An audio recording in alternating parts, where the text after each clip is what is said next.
The Psychological Journey of a Prisoner, Frankl identified 3 distinct stages that defined the mental state of those living in the concentration camps. These stages illustrate the human mind's capacity to adapt to extreme trauma. Stage, mental state. Key characteristics. I. Admission, shock.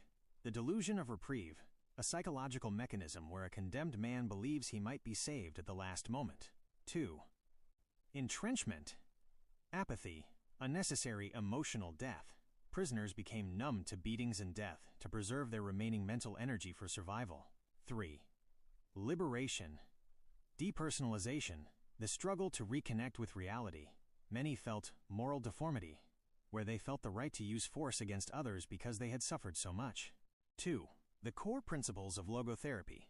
Frankl's school of thought, the Third Viennese School of Psychotherapy, is based on the idea that meaning is the most powerful motivator for human beings. 1.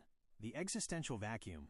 Frankl noticed that when people lack meaning, they experience an existential vacuum, which often manifests as boredom, depression, aggression, or addiction.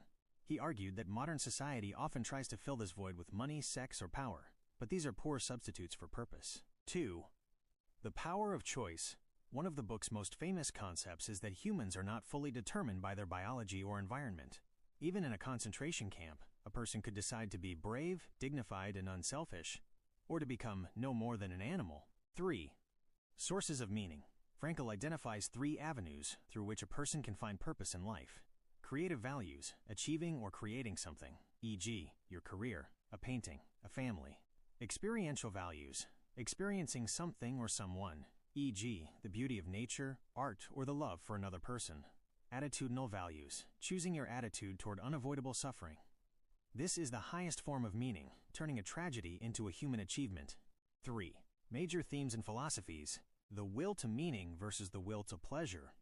Unlike Sigmund Freud, who believed humans are driven by the pleasure principle, Frankl argued that pleasure is a side effect of finding meaning. If you chase pleasure directly, you often end up empty. Tension as a requirement. Frankl suggests that mental health requires a certain degree of tension, the tension between what one has accomplished and what one still ought to accomplish. He calls this new dynamics.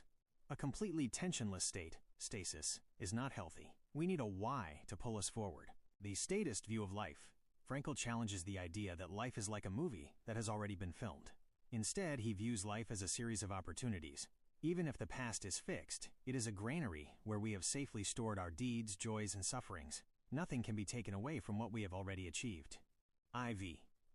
The ultimate conclusion. The book concludes that life asks us questions, and we answer by being responsible. Meaning is not something we find in the abstract. It is something we create through our responses to the specific demands of our lives. Live as if you were living already for the second time and